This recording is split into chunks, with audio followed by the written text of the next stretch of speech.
Mac को बेटा ऐसा करो कि ये आवाज खींचे ना, ठीक है? तुम अपने एतबार से कर दो, हमें पता नहीं। नबी फरमाते हैं वो है कौन? कहीं हम खुशफहमी में हैं कि अरे हमने तो जलसा कर दिया, बड़े जन्नती, हमने तो नमाज पढ़ ली, 2 टाइम की नमाज पढ़ ली, अब तकब्बुर के मारे फटा फिर रहा, किसी को सलामी नहीं करता।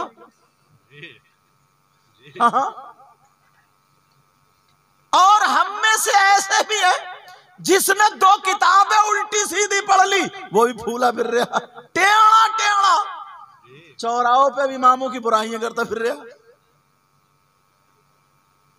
अल्लाह अल्लाह वो कौन, जरा सुनो, ये बात जहन में ले जाना, इतना बड़ा जलसा हाफिज और कारी नईम साहब किबला ने कराया, बड़ी मोहब्बत से दावत दी। मैं नहीं चाहता तुम्हारा वक्त खराब करूं, एक एक चीज तुम्हारे गले में हार की तरह पुरो करके डाल के चला जाऊं। नबी फरमाते वो कौन है जिसकी नमाज कबूल नहीं, जलसा कबूल नहीं, नात कबूल नहीं? कौन? नबी फरमाते वो है जो अपने माँ बाप का कहना नहीं मानता, जो अपने माँ बाप को नाराज कर देता है। जिसके माँ बाप जिससे नाराज हैं, चाहे वो मौलाना हो, हाफिज हो, कारी हो, तुम हो या मेरी बहनें हो, अगर जिसके माँ बाप जिससे नाराज, उसका नबी भी नाराज, खुदा भी नाराज। अब कितने ही जलसे करा लियो, मेरे कितने ही हाथ चूम लियो, कितने ही नोट दे के चले जाइयो, कितनी नमाजें पढ़ लो, नबी फरमाते उसकी कोई इबादत काबिल कबूल नहीं, अगर जिसके माँ बाप जिससे नाराज है। तो अब पहला सबक क्या है बोलो? माँ बाप को राजी करना होगा। कोई आता ना, चाहे मैं हूं, मौलाना हो, शायर हो, कोई भी, तो नोट थूक लगा लगा यूं ऐसे बरसाता, और अम्मा की तरफ बैठी रही है चुपके से, आंखें निकालता है। तेरा ये थूक लगा के नोट बरसाना किसी काम का नहीं। अगर माँ बाप नाराज है तो किसी की कोई इबादत काबिल कबूल नहीं। और जिम्मेदारी से बोल रहा हूं, उलमा है ये, पढ़े लिखे हैं, अगर मैं गलत बोलूंगा तो मेरी इस्लाह हो जाएगी। समझ में आ रही? आका फरमाते हैं उसकी कोई इबादत काबिल कबूल नहीं। अब मुझे पता नहीं है कौन अपने माँ बाप को सताता है, कौन अपने माँ बाप को तकलीफ देता है। तुम्हें सबको मालूम है, अपना अपना सबको मालूम है। प्यारे मैं तो हदीसें पढ़ूंगा और तुम तक पहुंचने की कोशिश करूंगा, फिर आगे बढ़ता चला जाऊंगा, तुम अमल करते चले जाना। नबी फरमाते हैं अगर जिसके माँ बाप जिससे नाराज, उसकी कोई इबादत काबिल कबूल नहीं। अब पहला मैसेज क्या है सारे उलमा की तरफ से? माँ बाप को राजी करो, माँ बाप की इज्जत करो, माँ बाप का कहना मानो। सारी चीजें इसी पे रुकी पड़ी हैं हजरत, सारी की सारी चीजें। और चलो आगे एक बात और बता दूं, आप लोग हो मर्द, वो है मेरी बहनें औरतें, तुम्हारे चचा ताऊ मामू खालू बीबी बच्चे सब लोग रिलेशन में होते हैं ना? अच्छा, तुम्हारे बेटे का तुम पर ज्यादा हक है या तुम्हारी बेटी का ज्यादा हक है? तुम्हारे चचा भतीजे ताऊ खालू मामू बीबी माँ बाप किसका ज्यादा हक है? मर्दों पर। लेके जाना चाहिए ना बातें। अल्लाह अल्लाह सुनो, इस्लाम ये कहता है। अच्छा, अगर तुम्हारे यहाँ किसी का नाम इस्लाम हो तो उसी से जाके मत पूछ लियो, हाँ भाई बता तू क्या कहता है। कि रात सैयद साहब कह रहे थे कि इस्लाम ये कहता है, तुम इस्लाम के घर पहुंच जाओ, इस्लाम समझ रहे हो मैं क्या कहना चाहता हूं? इसलिए बात बीच में कह देता हूं ताकि वो बहुत सीधे होते हैं बात लोग कहते हैं यार इस्लाम कौन है यार, उसका फोन नंबर दो भाई। किसकी बात चल रही थी? इस्लाम। शरीयत मुस्तफा ये कहती है मर्दों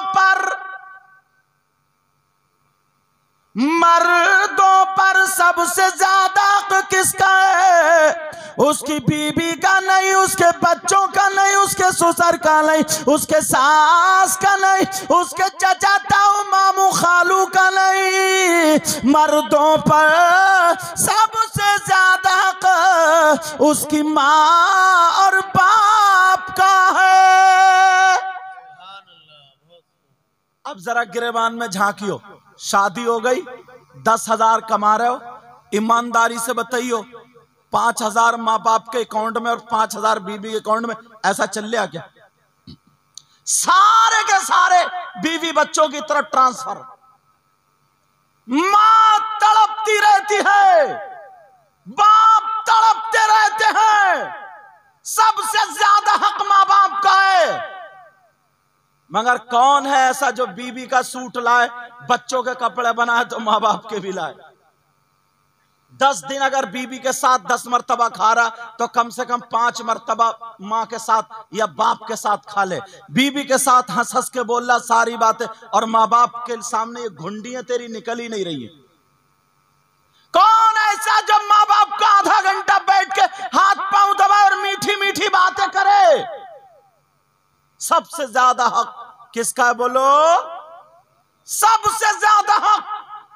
मैं तो वो बातें बता रहा हूं, अमल करोगे कामयाब, नहीं अमल करोगे तो मुझसे क्या ले लोगे?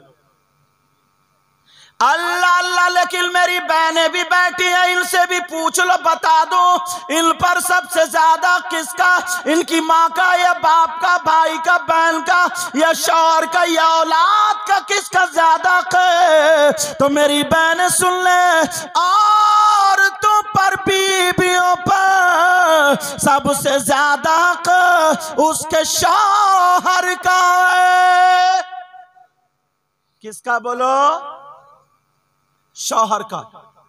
किताबों में यहां तक आया, इन उलमा से पूछो कि शौहर की इजाजत के बगैर घर से कदम निकालना जायज नहीं है। अब इनसे पूछियो, ये तो सब इजाजत लेके आई होंगी।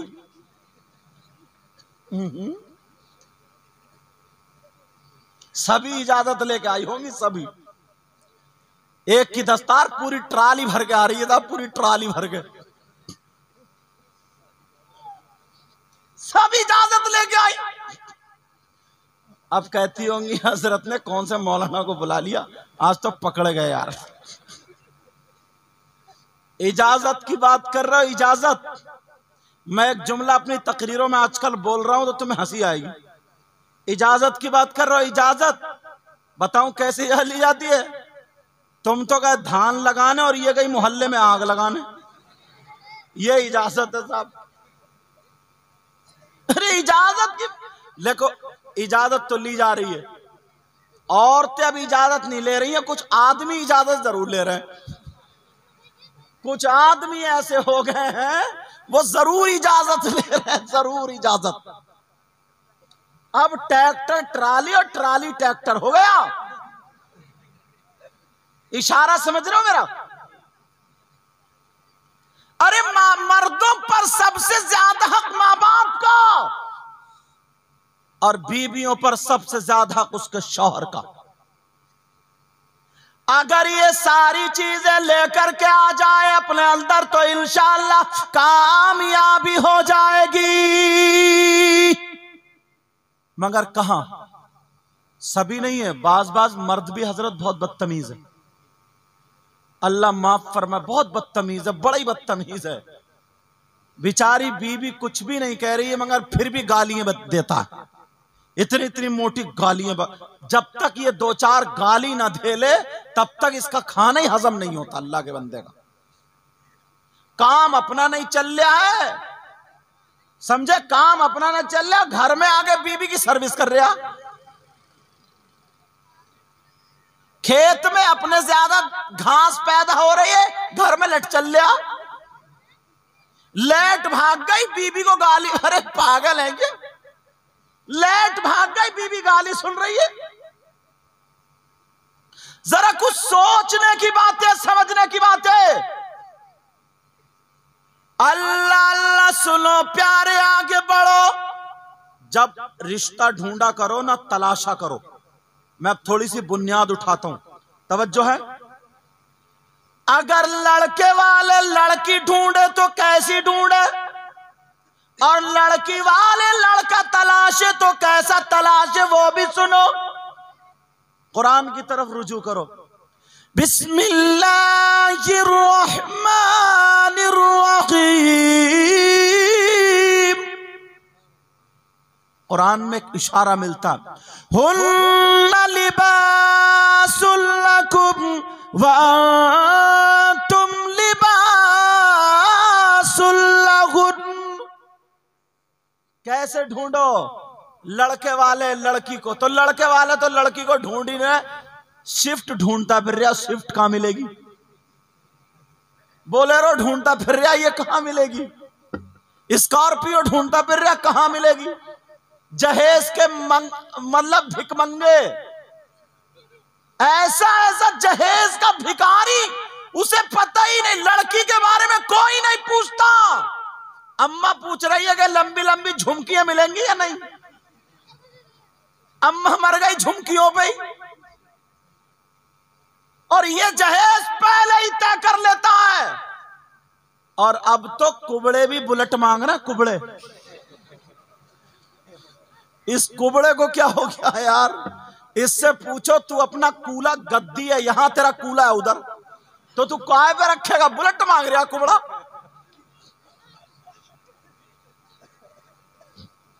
तीन चार बीघे अगर जमीन है, 3-4 बीघे, तो बस इसका दिमाग आसमान पे, पहले ही खबर भिजा देता ये कुबड़ा बुलेट चाहिए, बुलेट। एक गांव में, नाम नहीं लूंगा, इसमें कैच हो जाए, तो उस कुबड़े को साफ तय हो गई क्या बुलेट है, समझे? तो वो जो था, वो थोड़ा मजाक करने वाला था, जो मिस्त्री था, उसने बुलेट का पीका भाई कर दिया। उस कुबड़े से कहा, और वो वाली बुलेट थी जिसकी किक मारी जाती है, सेल्फ स्टार्ट वाली नहीं थी, उससे कह दिया कि जरा इस पे लच के ना ऐसे करके मारो।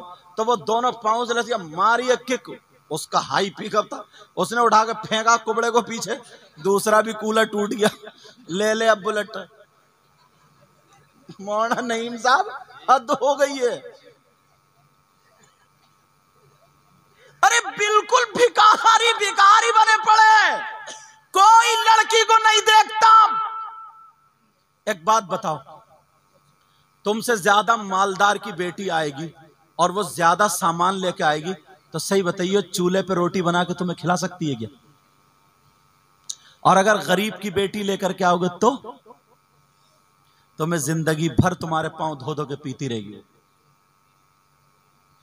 अल्लाह अल्लाह सुनो, कैसी लड़की ढूंढे, कैसा लड़का ढूंढे, आज से रिश्तों की तलाश।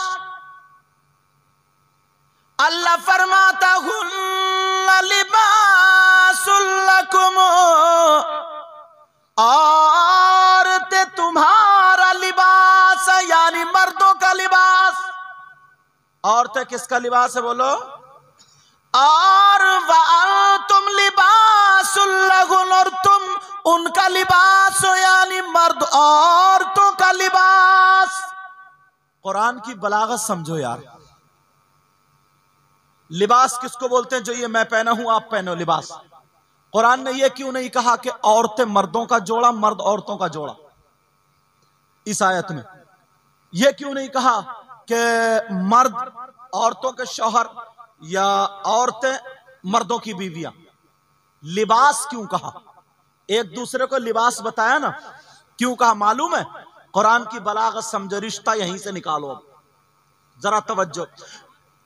औरतें मर्दों का लिबास और मर्द औरतों का लिबास, एक दूसरे का लिबास।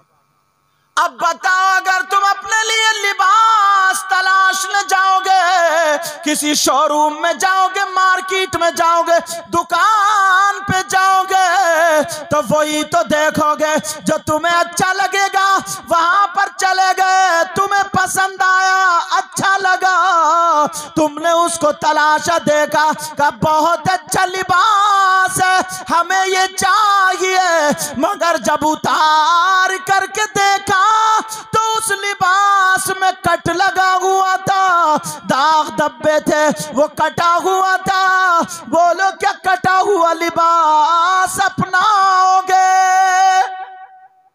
कटा हुआ लिबास अपनाओगे?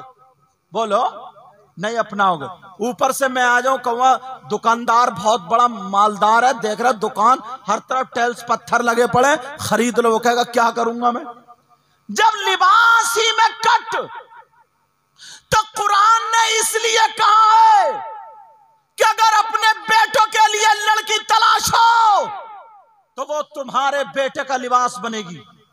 ऐसा लिबास मत तलाशना जिसमें कोई कट हो, जिसमें कोई दाग धब्बा हो, जिसमें किसी तरीके का फॉल्ट हो।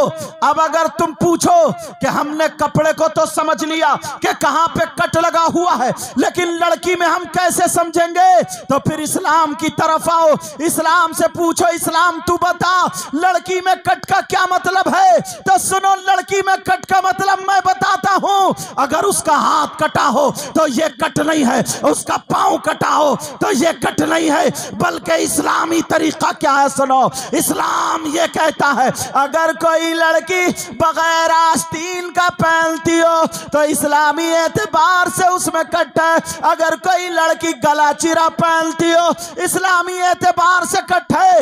अगर कोई लड़की बगैर दुपट्टे के घूमती हो, इस्लामी एतबार से कट है। अगर कोई लड़की फैशनीले कपड़े पहन रही हो, इस्लामी एतबार से कट है। अगर कोई लड़की आवारा घूम रही हो, इस्लामी एतबार से कट है। कोई लड़की नमाजें ना पढ़े, कुरान ना पढ़े, बेपर्दा रहे, इस्लामी एतबार से कट है। तो ऐसी लड़की को अपने घर की बहू मत बनाओ जिसकी आस्तीनें कटी हो, जिसके भवे बने हो, जिसके बाल कटे हुए हो, जो बड़े बड़े पार्लर पहन रही हो, जो फैशनीले कपड़े पहन रही हो, जो मोबाइलों में गाने सुन रही हो, जिसकी चुटिया लहरा रही हो, नंगे सर घूम रही हो।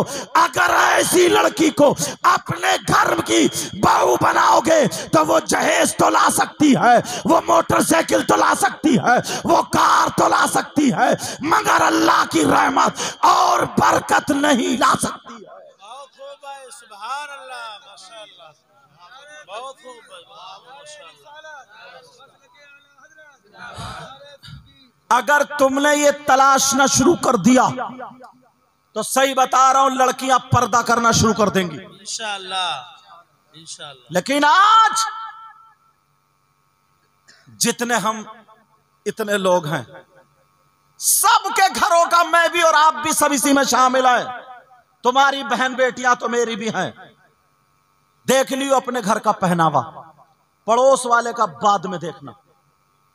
पहले अपने घर का, अपनी बेटियों का, बहुओं का पहनावा देख लेना। आस्तीनें हैं कि नहीं है, सर पे दुपट्टा है कि नहीं है, इसके वही बड़े बड़े पार्लर हैं कि नहीं है, इसके चेहरे पे मेकअप है कि नहीं है। ये होठों से आज जो कुंवारी लड़की पूरा मेकअप कर रही है, छोटी छोटी बच्चियां मेकअप कर रही हैं, आज देख लेना ये है कि नहीं है। कोई भी ये नहीं बता सकता। अल्लाह अल्लाह, अगर तुमने कुरान की इन बातों पर अमल कर लिया तो तुम्हारे घर में बहारें होंगी। अब लड़की वाले लड़का कैसे ढूंढे कि उसमें भी कट ना हो? लड़के में कट का क्या मतलब है? देख लियो पैंट घुटने पे फटे हुई, झूसे दे दी होगी, झूसे। देख लियो बाल कैसे कटे हुए, देख लियो हाथों में वो कड़े पड़े, कड़े अब वो जंजीर, देख लियो गले में चैन, देख लियो, और देख लियो वो निकम्मा निठल्ला, किसी काम का नहीं, मोहल्ले में कुत्ते भौंकाता फिर रहा। जैसे ही शाम का खाना खाया और मोबाइल लिया, कोना ढूंढता फिर रहा, कोना हेलो, तौबा तौबा, ला हौला वला कुव्वता इल्ला बिल्लाह। बस बाल टेढ़े बेड़े कर लिए, अब तो यहां पे कंगा भी लगा लिया है।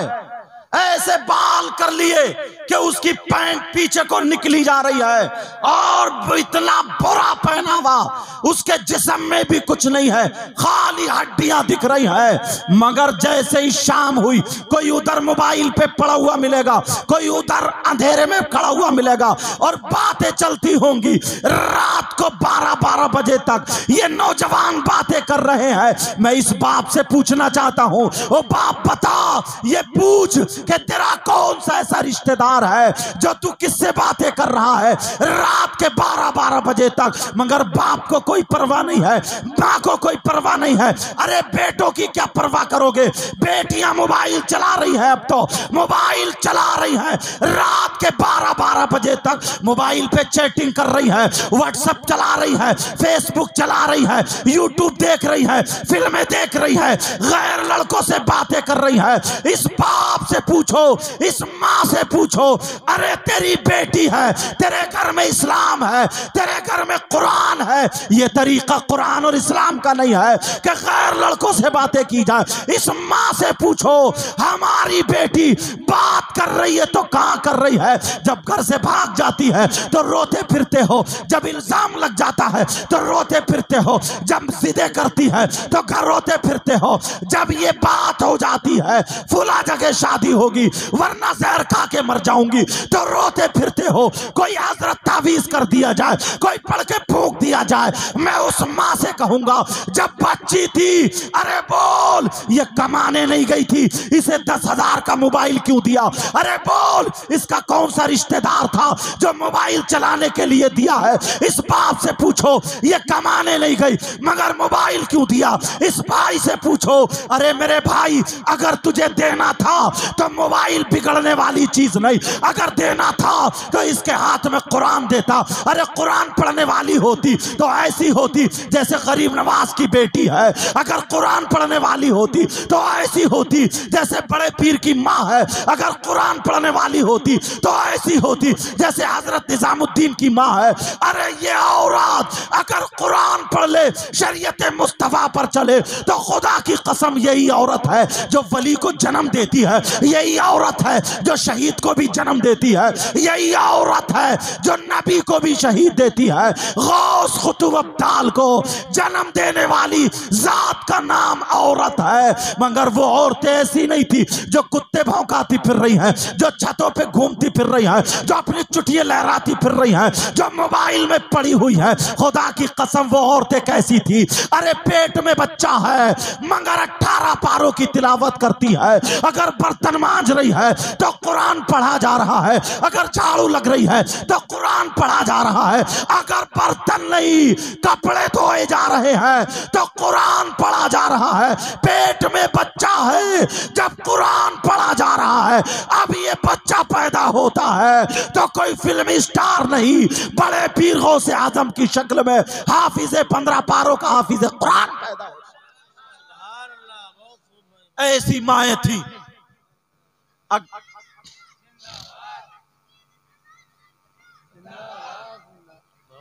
अगर देना है तो अपनी बेटियों के हाथ में कुरान दे दो, अगर देना है तो अपनी बेटियों के हाथ में किताब दे दो, अगर देना है तो अपनी बेटियों को अगर पढ़वाना है तो सैयदा फातिमा की सीरत पढ़वाओ, हजरत आयशा की सीरत पढ़वाओ। अरे हमारी बच्ची अगर देखेगी तो वो बंबई की जो फिल्में बनाने वाली कंजड़ियां, आज 50 लोग ऐसे हैं जिनकी बेटियों का चलने का ढंग उन फिल्मों जैसा है, खाने का ढंग फिल्मों जैसा है, पहनने ओढ़ने का ढंग फिल्मों जैसा है, बाल के गुप्पे निकालने का ढंग फिल्मों जैसा है। मैं अपनी माँ से कह के जाऊंगा, उस बहन से कह के जाऊंगा जो माँ बन चुकी है, ओ बहन, अरे तू माँ है, अब अपनी बेटी के सर पे आंचल रखना। अरे तू माँ है, अपनी बेटी को पाकी ना पाकी के मसाइल बताना।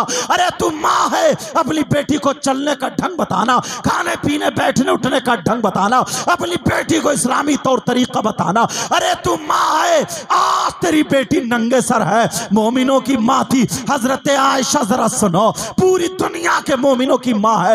एक लड़की आ जाती है जिसका दुपट्टा बारीक है, इतना बारीक कि उसके बालों की रंगत दिखाई दे रही है, उसके जिस्म की रंगत दिखाई दे रही है, मगर कपड़े पूरे पहनी है। वो माँ को जलाल आ जाता है, अरे माँ को जलाल आ गया। हजरत आयशा ने दुपट्टा खींचा, फाड़ के फेंक दिया और मोटा दुपट्टा दे दिया और कहा बेटी सोन, इस्लाम की शहजादी जो होती है वो कभी जिस्म दिखाती नहीं है, वो जिस्म छुपाती है। अगर औरत के पास सबसे ज्यादा कीमती चीज है तो जेवरात नहीं है, उसके पास नोट नहीं है, उसके पास पैसे नहीं है, कपड़े लत्ते नहीं है, अगर सबसे ज्यादा कीमती चीज है तो वो औरत की इज्जत हुआ करती है। आज मेरी बहनें, मैं इनसे पूछना चाहता हूं, अगर बगैर आस्तीन का पहने तो क्या नमाज हो सकती है? अगर बगैर दुपट्टे के रहे क्या नमाज हो सकती है? ये जो जूड़ा ऊपर को खूंटा बनाए पड़ी है क्या नमाज हो सकती है? गला चिरा है, नमाज हो सकती है? यहां से आधी नंगी है, क्या नमाज हो सकती है? यहां पे आधी नंगी है, क्या नमाज हो सकती है? नहीं हो सकती नमाज। इन उलमा से पूछो, ओ बहन तू तो ये ऐलान कर दे, अगर तेरी बेटी ऐसा पहने तो उस कपड़े को निकाल के चूल्हे में रख दे और आग लगा दे और दुनिया वालों को बता दे, अरे जो कपड़ा हमारी इबादत में रुकावट बन जाए वो हमारे जिस्म पर नहीं, हम उसे चूल्हे में जलाया करते। सुभान अल्लाह। ऐसी इस्लाम की शहजादियां हो जाओ, ऐसी इस्लाम की शहजादियां। अल्लाह अल्लाह, मगर कहां तलाशे जा रहे रिश्ते। मुझे याद आने लगी वो बात, हजरत उमर अल्लाह रदी अल्लाह ताला अन्हु एक दिन रात को गश्त कर रहे थे। क्यों?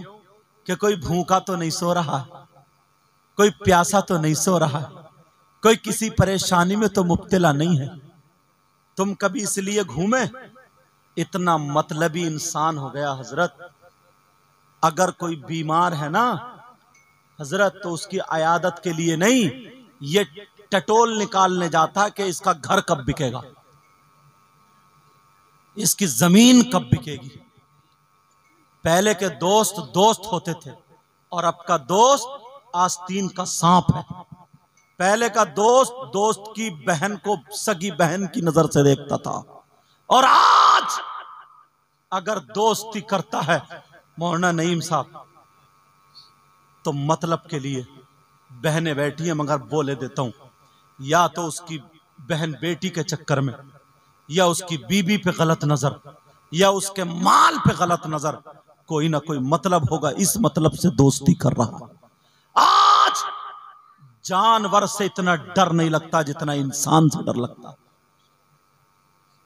इंसान इतना गद्दार हो चुका है, इतना गद्दार हो चुका है। वरना 5 वक्त की नमाज पढ़ने वाला, ये सीना है अंदर से न सीना, खाली चेहरे से मुस्कुरा रहा है, खाली कपड़े अच्छे अच्छे पहने पड़ा, ऐसा समझो जैसे गोबर पे चांदी का वर्क लगाए पड़ा। इतना हसद, इतना हसद, एक दूसरे की तरक्की से खुश नहीं होता, जलता है जलता है। अगर किसी का मकान बन रहा है तो इसे जाड़ा चढ़ रहा है, जाड़ा, इसे बुखार चढ़ रहा, बुखार। हजरत उमर रदी अल्लाह ताला अन्हु रात में गश्त लगा रहे थे। देखे मदीने में कोई भूखा तो नहीं सो रहा है। रिश्ते कैसे ढूंढे जाते थे सुनो। हजरत उमर एक घर से गुजरे तो आवाज आ गई, ओ बेटी, रात का आखिरी हिस्सा था, मां पुकार के कह रही है, ओ बेटी, क्या तूने बकरियां दूली? कहा मां मैंने बकरियां दूली। अम्मा कहने लगी, ओ मेरे लाल, दूध में पानी मिला दे ताकि दूध लेने वाला आएगा तो डबल दूध के पैसे बन जाएंगे। ओ मेरे लाल, सुबह को वो आएगा, उसके आने से पहले तू पानी मिला दे। वो लड़की कहने लगी, माँ, हजरत उमर ने फरमाया दूध में पानी मिला करके बेचना जायज नहीं। इसलिए पैसे दूध के लिए जाते ना के पानी के। बेचना जायज नहीं। वो कहने लगी कैसी लड़की है, अरे उम्र क्या देख रहा है। और वो बाहर सुनने दे, क्या उम्र देख थोड़ी रहे, उन्हें पता थोड़ी चल रहा। हजरत उमर बाहर खड़े हैं। वो लड़की जवाब देती है माँ पानी मत मिलाओ। अरे उमर नहीं देख रहे हैं मगर परवरदिगार तो देख रहा है। मौला तो देख रहा है, परवरदिगार देख रहा। जब इतना कहा बेटी ये बता तेरे बाप भी नहीं और हमारी इतनी कमाई भी नहीं, तेरी शादी कैसे होगी, इतना सारा खर्च कैसे होगा, तेरी शादी कैसे होगी बता। जब इतना कहा बेटी दूध में पानी मिला दे ताकि मुझे तेरी शादी भी करने में आसानी हो जाए। तो वो लड़की जवाब देती है माँ हराम के पैसों से शादी करने से बेहतर ये है कि मैं जिंदगी भर कुआरी बैठी रहूं, कुआरी। माँ हश्र के मैदान में परवरदिगार को क्या मुंह दिखाओगी, मौला को मौला के सामने कैसे। और जो महबूब है मोहम्मद रसूलुल्लाह है, आका है, उस नबी को क्या चेहरा दिखाओगी। कहा माँ मैं पानी नहीं मिला सकती। अरे ऐसे हराम के पैसों से, नाजायज के पैसों से शादी करने से बेहतर है मैं जिंदगी भर कुआरी बैठी रहूं। माँ पानी नहीं मिला सकती। हजरत उमर ने सुन लिया और सुनने के बाद सीधे घर चले गए। सीधे घर जाने के बाद अपनी बीवी को बताई ये नेकी और अपने तीनों बच्चों को जमा किया। करने के बाद ये कहा फुला घर में एक लड़की है, जवान है, उसकी ये मैंने नेकी देखी है, वो घर के लिए बहू बने बिल्कुल ठीक रहेगी।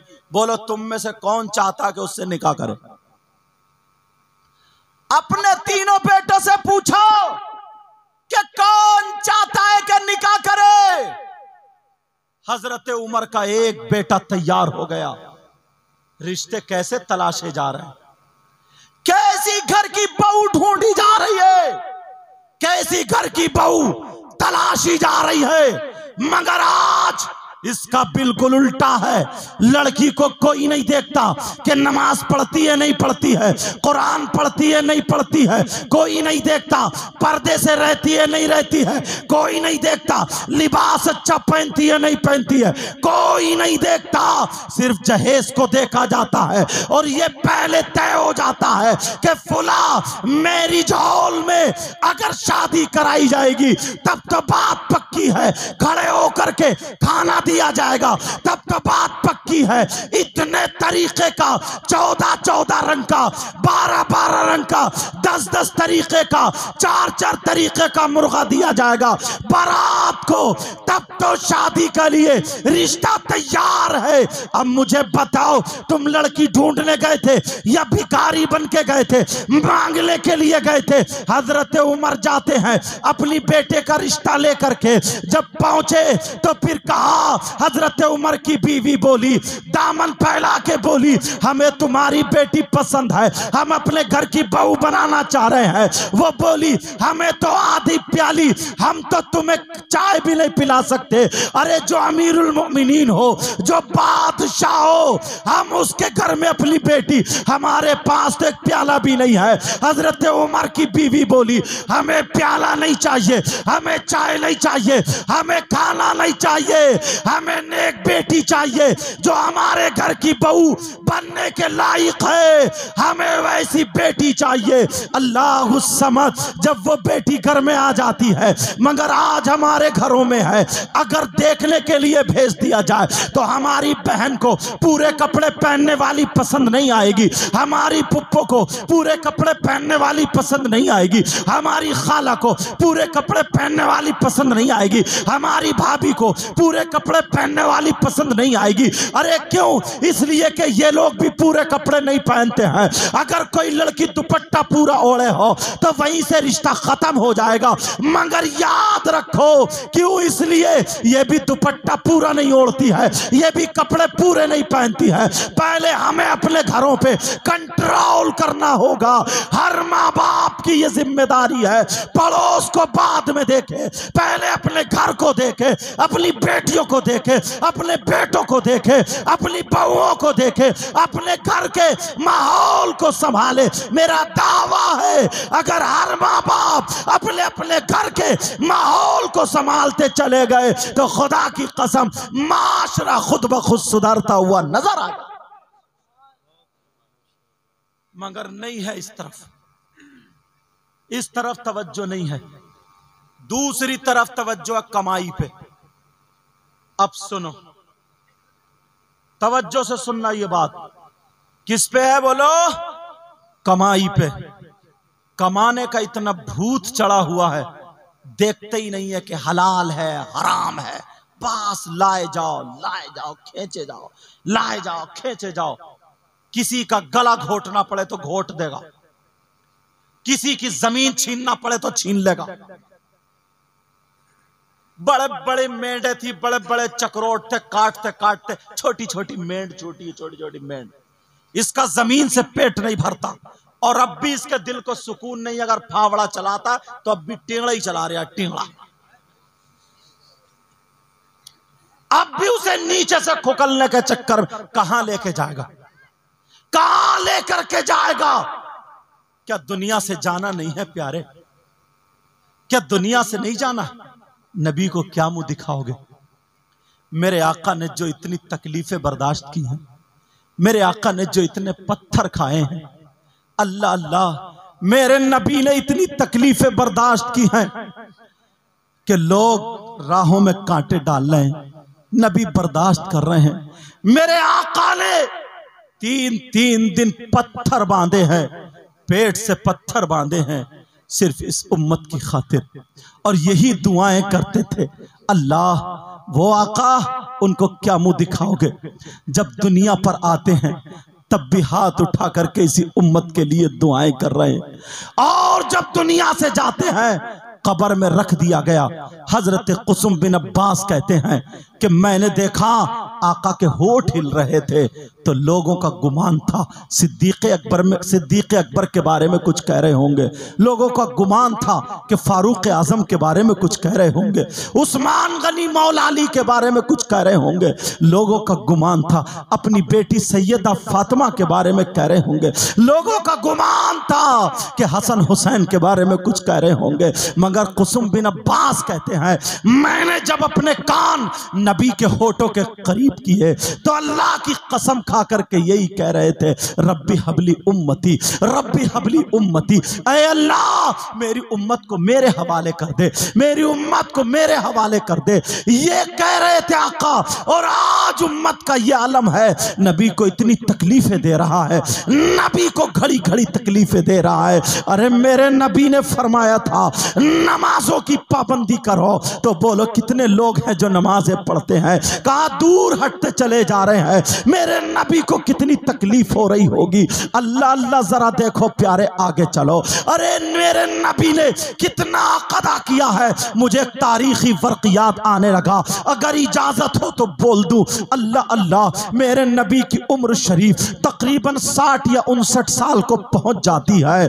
आज सब लोग अपने अपने गिरबान में झांकना और मेरे नबी की जिंदगी को जरा देखना। 60 या 59 साल की उम्र को हो जाती है, मेरे आका की उम्र शरीफ 60-59 साल को पहुंच जाती है। तबीयत बहुत ज्यादा नासाज है, इतनी तबीयत अलील है, इतने नहीफ हो गए, कमजोर हो गए, मेरे आका से संभल के उठा नहीं जा रहा है। अल्लाह अल्लाह, तबीयत नासाज है। अब मदीने में मेरे नबी ने एक दिन मस्जिद नबवी को तशरीफ नहीं ले गए, दूसरे दिन भी नहीं गए, तीसरे दिन मेरे नबी ने हजरत बिलाल को बुलाया, और एक रिवायत ये कहती है कि हजरत सलमान को बुलाते हैं। अल्लाह अल्लाह, बिलाल वाली रिवायत सुन लो। मेरे नबी ने बिलाल को बुलाया और और बुला करके कहा मदीने की गलियों में ऐलान कर दो, मदीने में जाकर के बता दो, ऐ लोगो तुम्हारे आका मोहम्मद अरबी तुमसे आखिरी वसीयत करना चाहते हैं, तुमसे कुछ कहना चाहते हैं, तुमसे कुछ बोलना चाहते हैं, तुम्हें कुछ बताना चाहते हैं, आखिरी वसीयत करना चाहते हैं। अल्लाह अल्लाह, हजरत बिलाल ने पूरे मदीने में ऐलान कर दिया और जैसे ही ऐलान किया है तो जहां जहां आवाज पहुंच जाती है, अगर किसी की दुकानें बंद थी तो बंद रह गई, अगर किसी की खुली हुई थी तो खुली हुई रह गई। अल्लाह अल्लाह, मस्जिद नबवी में लोग भर जाते हैं। अब मेरे नबी को कौन लाए? हजरत अली जाते हैं, हजरत फजल बिन अब्बास जाते हैं। मेरे नबी ने एक मोढ़ा, मेरे नबी का एक मोढ़ा हजरत अली के यहां पर रखा हुआ है और एक मोढ़ा हजरत फजल बिन अब्बास के कांधे पर रखा हुआ है। मेरे नबी दोनों हाथ रखने के बाद चलते चले जा रहे हैं। कितने कमजोर होंगे, कितने नहीफ होंगे, कितने लागर होंगे, अरे कितनी तबीयत नासाज होगी, खुद नहीं चला जा रहा है मगर मस्जिद नबवी में पहुंच गए। लोगों सुन लेना, मस्जिद नबवी में जब पहुंच जाते हैं, अल्लाह अल्लाह नमाज अदा करने के बाद मेरे नबी मिंबर शरीफ पर बैठ के एक ऐलान करते हैं और कहते हैं लोगों मैंने तुम्हें दावत इस्लाम तुम तक पहुंचाई है, लोगों लगता है मेरा वक्त करीब है, ऐ लोगों अब तुम्हारा आका दुनिया से जाने वाला है, मगर सुनो मेरी आखिरी वसीयत सुन लो, मेरा आखिरी पैगाम सुन लो। सारे लोग कहते हैं आका आप कैसी बातें कर रहे हैं, आपकी हमारी उम्र आपको लग जाए, आका आप दुनिया से ना जाए। अल्लाह उस समय सारे सहाबा वहां पे बैठे हुए हैं, सिद्दीक अकबर भी बैठे हुए हैं, उमर फारूक आजम भी बैठे हुए हैं, उस्मान गनी भी बैठे हुए हैं, मौला अली भी हैं। अल्लाह अल्लाह, मेरे नबी फरमा रहे हैं ऐ मेरे जानिसारो चाहने वालों, तुम मुझे बहुत चाहते हो, तुम मेरा कलमा पढ़ते हो, मुझ पे कुर्बानियां देते हो, अरे यहाँ तक कि अगर मैं वुजू बनाऊं तुम मेरा पानी लेने के लिए खड़े रहते हो, अगर मैं थूकूं तो तुम दामन फैला लेते हो। कहा जी जी आका, हमारा तन मन धन सब आप पे कुर्बान है। मेरे नबी बोले अब सुनो, अगर तुम में से किसी का कोई हक मुझ पे आता हो तो ले लो, बोलो अगर किसी का कोई हक आता हो तो ले लो। एक सहाबी के 11 दिरहम आ रहे थे, हजरत इब्ने अब्बास ने वो 11 दिरहम दे दिए हैं। अब फिर मेरे नबी ने ऐलान कर दिया अगर किसी का कोई हक आता हो तो वो मुझसे ले लो। अल्लाह, सिद्दीक अकबर कह रहे हैं आका आप क्या फरमा रहे हैं, अरे दुनिया पर आपका हक है मेरे आका, हमें जान मिली आपके सदक़े में, हमें ईमान मिला आपके सदक़े में, ज़मीन आसमान बने आपके सदक़े में, आका दुनिया पर आपका हक है। मगर मेरे नबी ने फिर फरमाया, तुम फिर फरमाया अबू बकर बैठ जाओ। नबी ने फरमाया किसी का कोई हक आता हो तो ले लो। तमाम सहाबा कह रहे हैं आज आका क्या इरशाद फरमा रहे हैं। इतने में एक सहाबी खड़े हो जाते हैं, वो खड़े हुए, मेरे नबी ने फरमाया क्या बात है। सारे लोग उन सहाबी को खड़े होकर के देखने लगे। वो सहाबी बरजस्ता कहने लगे आका मेरा हक आप पे आ रहा है, मेरा हक आप पे आ रहा है। हजरत उमर ने तलवार संभाल ली और संभालने के बाद कहा अरे क्या कह रहे हो। उस सहाबी का नाम भी सुनते चलो, उस सहाबी का नाम हजरत उकाशा रदियल्लाहु ताला अन्हो है। वो सहाबी बोले क्या कह रहे हो। हजरत उमर बोले क्या कह रहे हो, अरे नबी पे तुम्हारा हक आ रहा है, तुम दुनिया में आए हो तो नबी के सदक़े में आए हो, अरे तुम्हें आंख नाक चेहरा सब कुछ मिला तो नबी के सदक़े में मिला है, तुम्हारे रुंगटे रुंगटे पर मेरे आका का एहसान है और तुम कह रहे हो कि नबी पर मेरा एहसान मेरा हक आ रहा है। उमर बोले अगर आज नबी ना होते तो काशा तुम्हारी गर्दन होती और उमर की तलवार होती, आज मैं तुम्हारी गर्दन उड़ा देता अगर इतनी बात कह देते। हजरत ओकाशा बोले आका मेरा हक आ रहा है। मेरे नबी ने सबसे फरमाया बैठ जाओ। तमाम सहाबा बैठ गए तो फिर कहा सुनो तुम्हारा हक क्या आ रहा है जरा बोलो। वो सहाबी कहने लगे आका वो जंग याद है जिस जंग में मैं और आप दोनों शरीक थे। कहा हाँ हाँ फिर क्या हुआ। कहा उस जंग में जब मैं भी शरीक था, आप भी शरीक थे। आपका घोड़ा आगे था, मेरा घोड़ा पीछे था। आपने अपने घोड़े के चाबुक मारा, आपने अपने घोड़े के कोड़ा मारा। इतने में मेरा घोड़ा तेजी से दौड़ करके आपके घोड़े की बराबर में आ गया था। आका वो कोड़ा आपके घोड़े के नहीं लगा था, मेरी पीठ पे लगा था। आका वो कोड़ा, वो चाबुक मेरी पीठ पे लगा था। वो चमड़े का कोड़ा होता था, कहा मेरी पीठ पे लगा था। कहा उस कोड़े का हक आ रहा है। अल्लाह अल्लाह। हजरत अली कहते हो काशा पागल हो गए हो, अरे नबी की तबीयत नहीं देख रहे हो? मेरे आका की तबीयत कितनी नासाज है, अरे संभल के चला नहीं जा रहा है, 3 दिन से उठा नहीं गया है। क्या तुम नबी के जिस्म पर कोड़ा मारोगे, वो भी अली के होते हुए? खुदा की कसम, अगर पूरी दुनिया मिलके एक तरफ आ जाए और मेरे नबी पर एक फूल की पत्ती दुश्मनी से मारना चाहे, जब तक अली के जिस्म में जान है, अली के ऊपर फूल की पत्तियां, नबी के ऊपर फूल की पत्ती आने नहीं देगा।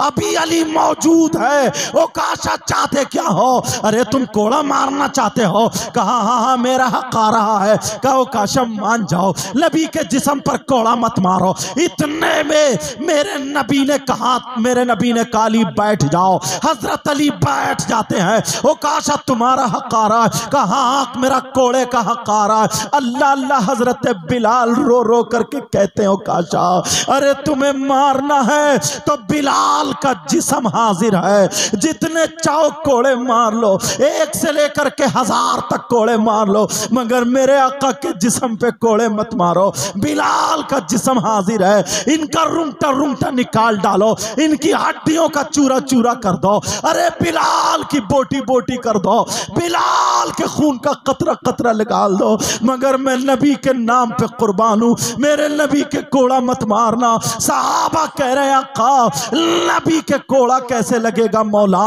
नबी के कोड़ा लगने से पहले पहले अल्लाह हमारी जान निकल जाए, हम अपनी आंखों से नहीं देख सकते, नबी के जिस्म पर कैसे कोड़ा लगेगा? अल्लाह अल्लाह। मेरे नबी ने कहा, मेरे नबी ने कहा काशा, ओ काशा तुम्हारा हक आ रहा है। बिलाल बोले मेरे जिस्म पे मार लो। हजरत काशा बोले आका अगर मैं बिलाल के जिस्म पे मारूं तो क्या मेरा हक अदा हो सकता है? मेरे नबी ने फरमाया नहीं हो सकता।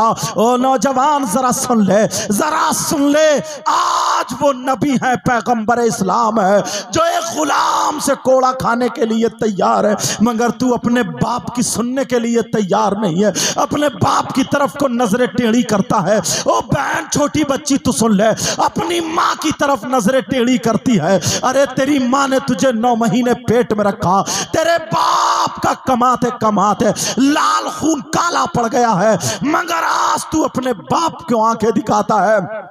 मेरे नबी की जिंदगी अपने घरों में ले आ, मेरे नबी कोड़ा खाने के लिए तैयार है। कहा ओ काशा को कोड़ा दे दो, कोड़ा मारे। हजरत अली बोले ओ काशा अभी अली मौजूद है, कोड़े मार लो, लो लो अली के मारो, जितने चाहो मारो, अली का सुरमा बना दो, मगर अली उफ तक नहीं कहेगा, मगर नबी के जिस्म पे मत मारो, मेरे नबी के जिस्म पे मत मारो। ओ काशा कहने लगे आका अगर मैं नबी के अगर मैं अली के जिस्म पे मारूं तो क्या कोड़ा मार के हक अदा हो जाएगा? मेरे नबी ने फरमाया नहीं हो सकता। इतने में कहो काशा कोड़ा दे दो, काशा को बिलाल कोड़ा दे दो। नबी ने कहा कोड़ा दे दो। सहाबा की सिसकियां निकल जाती है, सहाबा रो रहे हैं, अरे अभी तो काशा बहुत अच्छे थे, नबी के नाम पे कुर्बान होते थे, अब क्या हो चला है? अरे मेरे आका के कोड़ा मारने के लिए तैयार है। ओ काशा ने रोते हुए कोड़ा दिया। ओ काशा लो कोड़ा लो। अल्लाह अल्लाह। ओ काशा के हाथ कप कप, ओ काशा नहीं बिलाल के हाथ कप कप आ रहे, लो काशा कोड़ा ले लो। ओ काशा कहते हैं आका जिस वक्त मेरी पीठ पे कोड़ा लगा था तो बिलाल का कोड़ा नहीं था, आपका कोड़ा था। अगर मैं बिलाल के कोड़े से मार लूं तो क्या कदा हो सकता है? मेरे नबी ने फरमाया नहीं हो सकता, नहीं हो सकता। कहा बिलाल जाओ, मेरी बेटी खातून जन्नत के घर चले जाओ, मेरी बेटी लख्ते जिगर फातिमा के घर चले जाओ, मेरी बेटी नूर नजर जन्नती औरतों की सरदारा फातिमतु ज़हरा के घर चले जाओ और कहना अपने अब्बा जान वाला कोड़ा दे दो। हजरत बिलाल रोते हुए चलते चले जा रहे। अल्लाह अल्लाह, बिलाल कभी इतना ना रोए थे जितना आज रो रहे हैं। बिलाल रो रो करके चले जाते हैं और मैं खातून जन्नत की चौखट पे बैठ कर रोने लगते हैं और रो करके कहते हैं खातून जन्नत अपने अब्बा जान वाला कोड़ा दे दो। खातून जन्नत ने आंखों में आंसू देखे, कहने लगी बिलाल बोलो क्यों कोड़ा मंगाया जा रहा है। कहा बिलाल ने छुपाना चाहा, अरे बेटी है, बेटी का दिल फट जाएगा। कहा मुझे तो हुक्म हुआ कोड़ा ले आओ। कहा बिलाल तुम्हें पता जरूर है, अरे मैं जानती हूँ तुम्हारी आंखों में आंसू, जब तुम्हें मक्के की गलियों में खचेड़ा जा रहा था, तुम्हारी जबान पे गरम गरम लोहा रखा जा रहा था, तब भी बिलाल तुम नबी का कलमा पढ़ रहे थे, मुस्कुरा रहे थे, मगर आज तुम्हारी आंखों में आंसू हैं। बिलाल बोलो क्या बात है। कहा बिलाल जब उमैया नीचे से कांटे थे लोहे के और ऊपर से पत्थर सीने पर रख के गन चला रहा था और ये कह रहा था कि नबी का कलमा छोड़ो, मगर तुम मुस्कुरा मुस्कुरा के नबी का कलमा पढ़ रहे थे, आज तुम्हारी आंखों में आंसू कैसे हैं बोलो। बिलाल कहने लगे फातिमा खातून जन्नत, वो एक सहाबी है जिसका नाम उकाशा है, मेरे नबी ने कहा अगर किसी का कोई हक आता हो तो कोड़ा ले लो। हजरत बिलाल ने पूरा वाकया बता दिया। फातिमा सुनती जा रही है, रोती जा रही है और रो करके कहने लगी क्या मेरे अली वहां पे नहीं है, क्या मेरे अली वहां पे मौजूद नहीं है, तो फिर अली सामने क्यों नहीं आए। कहा फातिमा अली है। अली ने कहा मेरा सुरमा बना दो, मगर फिर भी वो ना माने। नबी ने कोड़ा लेकर के भेजा लेने के लिए। बिलाल वहां पर मौजूद है।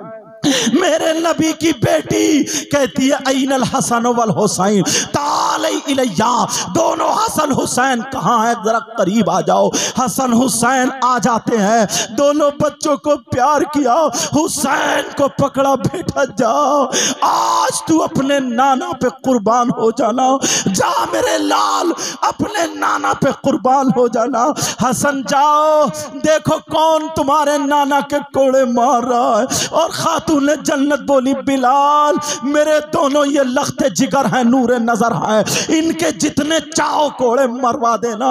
उकाशा से कह देना कि मेरे हसन हुसैन के जितने चाहे कोड़े मार ले, मगर मेरे अब्बा की तबीयत नासाज है, 3 दिन से ढंग से खाना नहीं खाया, आका से पानी नहीं पिया जा रहा है।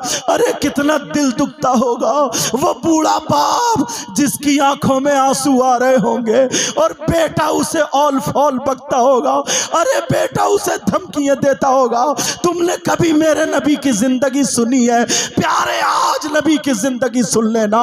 आज मेरे नबी उधर बिलाल बगल में कोड़ा दबाते हैं, हसन हुसैन का हाथ पकड़ के रोते हुए चल देते हैं। भैया हुसैन बोले भैया कौन है उकाशा, हसन बोले पता नहीं भैया कौन है। दोनों बच्चे जा रहे नाना पे कुर्बान होने। अरे छोटे छोटे बच्चे हैं, खूबसूरत बच्चे हैं, अल्लाह अल्लाह दोनों लचहीते हैं, लाडले हैं। मेरे हसन हुसैन दोनों चलते चले जा रहे, बिलाल की उंगली पकड़े हुए, हसन हुसैन दोनों बिलाल की उंगली पकड़े हुए। जब नाना को देखा उधर सहाबा सिसकियों से रो रहे थे और कह रहे थे काशा मान जाओ मान जाओ।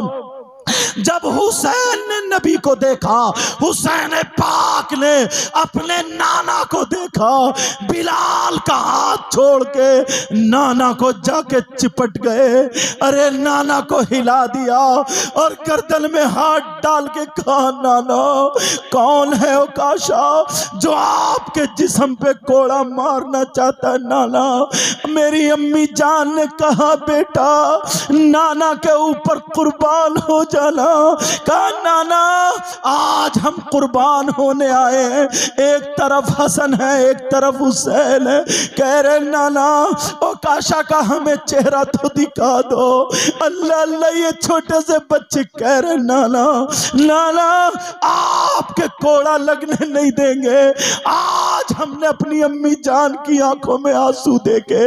नाना मेरी माँ घर में रोती हुई रह गई है और साथ पकड़ के दे दिया जा मेरे लाल, आज नाना पे कुर्बान हो जाना। हजरत इमाम हुसैन बोले, आका की आंखों में आंसू आ गए। ओ काशा भी रोने लगे, साहबा की सिसकियां लग गई। मेरे नबी बोले अली मेरे बच्चों को ले लो, मेरे बच्चों को बचा लो अली। अरे इनकी बातें मुझे रुला रही है, अरे मेरे नवासों की जिंदगी तो देखो। आज हुसैन कह रहे नहीं नाना जान, नहीं नाना जान, माँ की आंखों में आंसू थे। नाना जान आज तो हम आप पे कुर्बान होने आए, नाना जान हमें जुदा मत करो। नबी बोले अली, नबी बोले अली मेरा दिल फटा जा रहा है, इन बच्चों को ले लो, इन बच्चों को ले लो। अली की भी आंखों में आंसू। अली अरे जो बाबे खैबर को उखाड़ के ढाल बनाने वाला शेर, अरे शेर खुदा अली आज कमर जैसे लची हुई हो और कह रहे हो काशा तुम्हें क्या हो गया हो काशा। हसन हुसैन का हाथ पकड़ा और लेकर के इधर को आ रहे थे। हुसैन बोले बाबा बाबा आज हमें छोड़ दो बाबा, आज हमें नाना पे कुर्बान होना है बाबा, बाबा हमें एक मर्तबा चेहरा दिखा दो बाबा। ओ काशा है कौन, आज मेरी माँ को रुला दिया है, आज मेरी माँ की आंखों में आंसू है। कहा बाबा हमें छोड़ दो। अरे हुसैन हाथ खींच रहे, बजान छोड़ दो, आज हमें नाना की गोद में रहने दो। नबी से जब बर्दाश्त नहीं हुआ, खाली मेरे पास ले आओ। दोनों बच्चों को, हुसैन को हसन को प्यार करके कहा जाओ मेरे लाल ये हक मेरा ही है। कहा बिलाल ओ काशा के हाथ में कोड़ा दे दो, ओ काशा के हाथ में कोड़ा दे दो। और जैसे ही ओ काशा के हाथ में कोड़ा दिया, सिसकियां निकल जाती हैं। हुसैन की आंखें बंद कर ली अली ने, एक हाथ से हसन की आंखें ढक ली अली ने, कई बच्चों के मुंह से कुछ निकल ना जाए। अरे ये नबी के घराने के बच्चे हैं, अहले बैते अथार है। अल्लाह अल्लाह हसन हुसैन को सीने से लगा के आंखों पे हाथ रख लिया। ओ काशा के हाथ में कोड़ा है, बार बार उमर उठते हैं और कहते हैं ओ काशा आज अगर नबी ना होते तो तुम्हें दिखाता तुम पर तुम्हारा किस पे हक आ रहा है। मगर मेरे नबी बोले तफद्दल बिल जुलूस या उमर, इजलिस या उमर हाउला। ए उमर बैठ जाओ, उमर बैठ जाओ, उमर बैठो। नबी के सामने कौन बोल सकता है, उमर बैठ गए। ओ काशा ने जब कोड़ा लिया, मेरे नबी बोले ओ काशा कोड़ा मारो। अरे प्यारो नौजवानों में हाथ जोड़ के कह के जाता हूँ, जो अपने माँ बाप को सताता है, इन्होंने बड़ी मेहनत से ये जलसा किया है।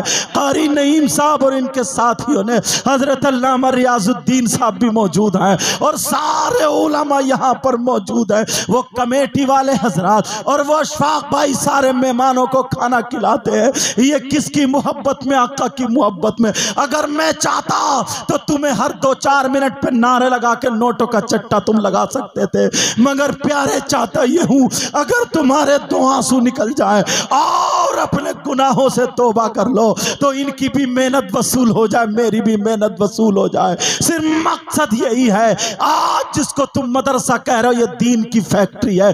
10 हाफिज कुरान हुए 10।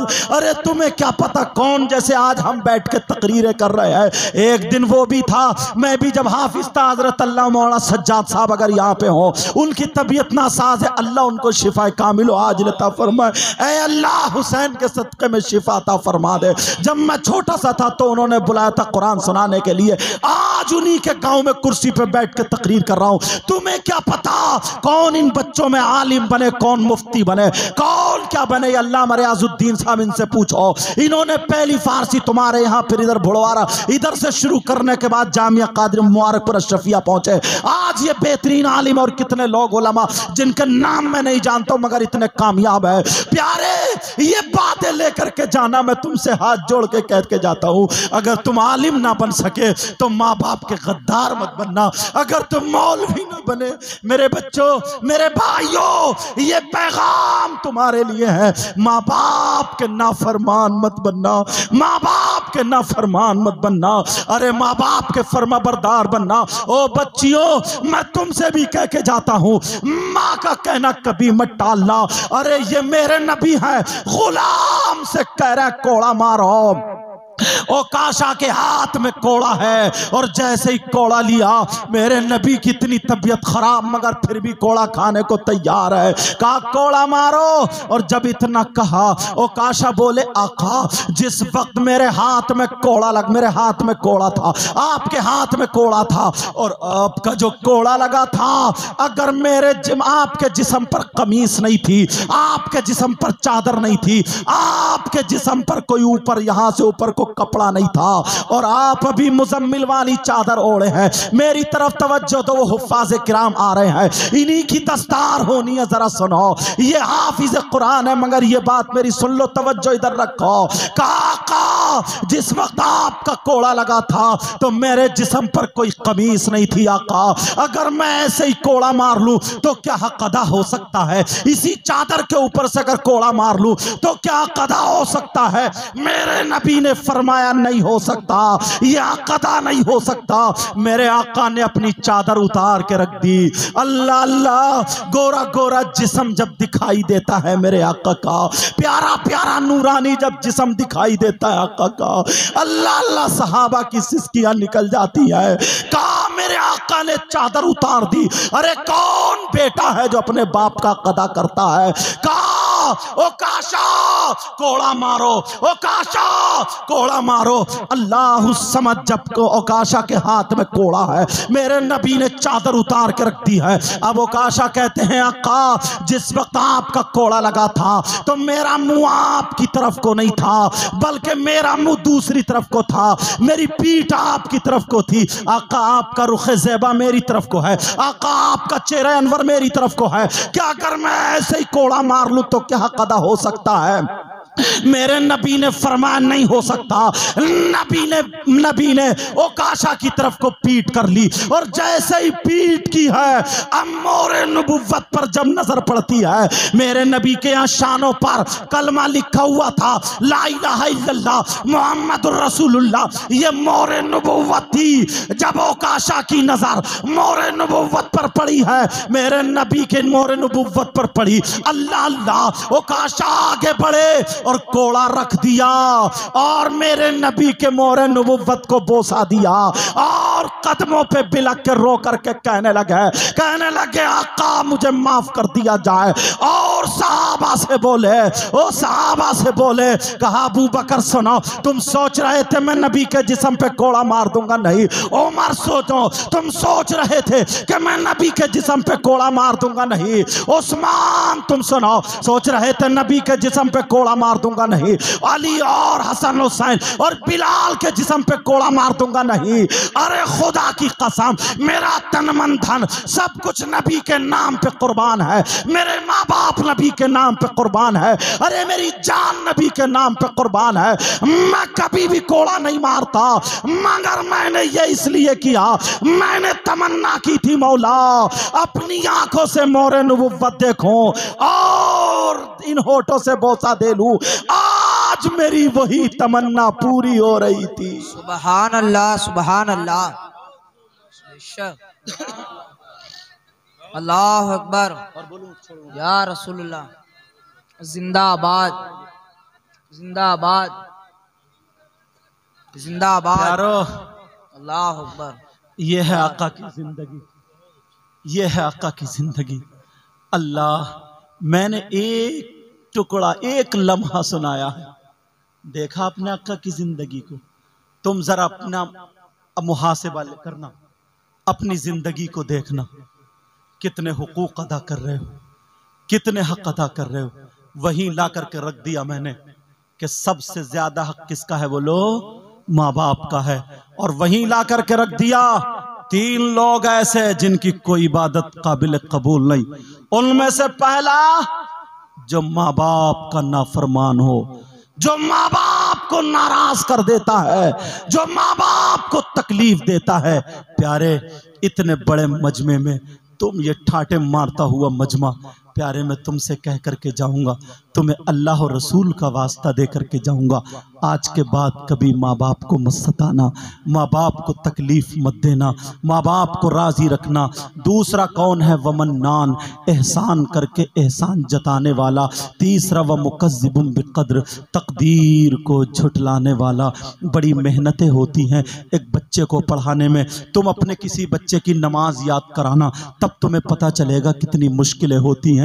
अरे इन बच्चों को हम पीटते भी हैं, इनके तमाचा भी मारते हैं, बेचारों को कितना तंग करते हैं। हम फजर से पहले ही पढ़ाने वाले जितने उठा देते हैं। बताओ, इनके बाप ने हमारी ज़मीन छीनी है क्या? इनसे हमारी दुश्मनी है? नहीं नहीं, हमें प्यार है, हमें प्यार है। जब जिसको कुछ बनाना होता है ना, तो उस पर हथौड़ों से, उसे हथौड़ियों से उसे कूटना पड़ता है, तब जा कर के वो बनता है। ये बच्चे बड़े मुश्किल से, पूरा कुरान, एक हाफिज कुरान होना मामूली बात नहीं है। तुम्हारे ऊपर ये ज़रूरी है, कम से कम तुम हाफिज कुरान, अगर तुम पढ़ा नहीं सकते हो तो पढ़ाने वालों का इंतज़ाम तो कर सकते हो।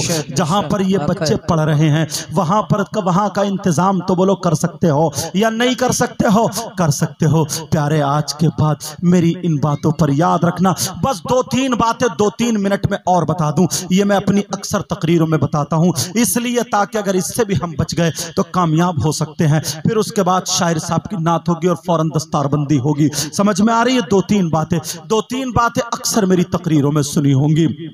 अल्लाह अल्लाह अल्लाह, कुछ लोग ऐसे होंगे, मेरे नबी बयान फरमा रहे थे, हश्र का जब मैदान होगा, हश्र के मैदान में जैसे यहाँ सारे लोग वहाँ होंगे, हमारा चेहरा आगे को है, सब लोगों का चेहरा आगे को है, मगर नबी ने फरमाया हश्र के मैदान में कुछ लोग ऐसे होंगे जो 2 चेहरे वाले होंगे, जिनका आगे को भी चेहरा होगा और पीछे को भी चेहरा होगा। अरे दूर से पहचाने जाएंगे ये लोग कौन है, जिनका चेहरा आगे को भी है, जिनका चेहरा पीछे को भी है। कितने भयानक लगते होंगे। अगर तुम्हारे गांव में आकर के कोई 2 चेहरे वाला घूम जाए तो लोग पढ़ना फूंकना शुरू कर देंगे। हश्र के मैदान में होंगे। आका से सहाबा ने पूछा, अर्ज किया, आका ये कौन लोग हैं जिनके 2 चेहरे होंगे? नबी ने फरमाया, ये वो लोग हैं जो इधर की उधर करते हैं और इधर की उधर करते हैं, आपस में लड़ाइयां करते हैं, झगड़े करा देते हैं, चुगली करते हैं, गीबत करते हैं, इधर की उधर लगा देते हैं। प्यारो, ये बात याद रखना, आज के बाद कभी गीबत मत करना, आज के बाद चुगली मत करना, आज के बाद इधर से उधर मत करना, किसी के रिश्ते मत कटवाना, रिश्ते मत तोड़वाना। इतने प्यारे हो जाओ, इतने प्यारे हो जाओ। छोटो बड़ों की इज्जत करो, अपने इमामों की इज्जत करो, आलिमों की इज्जत करो, नमाजियों की इज्जत करो, हाजियों की इज्जत करो, माँ बाप की इज्जत करो। खुदा की कसम इतने प्यारे हो, अगर तुम खाओ तो तुम्हारे खाने की अदा बोले नबी नबी, तुम्हारे पीने की अदा बोले नबी नबी, तुम्हारे चलने की अदा बोले नबी नबी, तुम्हारी हर अदा बोले नबी नबी। अरे जब तक दुनिया में रहो तुम्हारी सारी अदाएं बोले नबी नबी, और जब तुम्हारा जनाजा जाता हो तो हर गली से फरिश्ते कहे ये जा रहा है गुलाम नबी, गुलाम नबी, गुलाम नबी। बोलो 5 वक्त की नमाज पढ़ोगे? हाथ उठाओ, वायदा करो मुझसे, हाथ उठाओ, हाथ उठाओ सब लोग। 5 वक्त की नमाज पढ़ोगे? बोलो इंशाअल्लाह। किसी की गीबत तो नहीं करोगे, चुगली तो नहीं करोगे, शराबे तो नहीं पियोगे, किसी की बहन बेटी तो नहीं तकोगे, माँ बाप की नाफरमानी तो नहीं करोगे? बोलो। और इमामों का कहना मानोगे, आलिमों का कहना मानोगे, और आज से हलाल कमाओगे और हलाल खाओगे। बोलो इंशाअल्लाह। इंशाअल्लाह। मेरे साथ में पढ़ो सब लोग, अस्तगफिरुल्लाह रब्बी मिन कुल्ली ज़ंबिन व अतूबु इलैहि। या अय्युहल्लज़ीना आमनुत्तकुल्लाह, ए ईमान वालो अल्लाह से डरो, हक़्क़ तुक़ातिही, जैसा कि उससे डरने का हक है। वला तमूतुन्ना इल्ला व अंतुम मुस्लिमून, तुम हरगिज़ मत मरना मगर मुसलमान हो करके। मुसलमान की मौत जाओ। समझ में आ गई? अल्लाह मुझे भी अमल की तौफीक अता फरमाए, आपको भी अमल की तौफीक अता फरमाए। इसमें जो गलती हो मौला ताला माफ़ फरमाए। जाएगा कोई नहीं, अभी कलाम होगा। बहुत बड़ा शायर, शायर इस्लाम मद्दा खैरुल अनाम आज़म इकबाल साहब यहाँ मौजूद हैं, और दूसरे शायर नूरुद्दीन मंजर मौजूद हैं, और फिर दस्तार होगी। ठीक है, उसके बाद जाएंगे। अस्सलामु अलैकुम व रहमतुल्लाहि व बरकातुहू।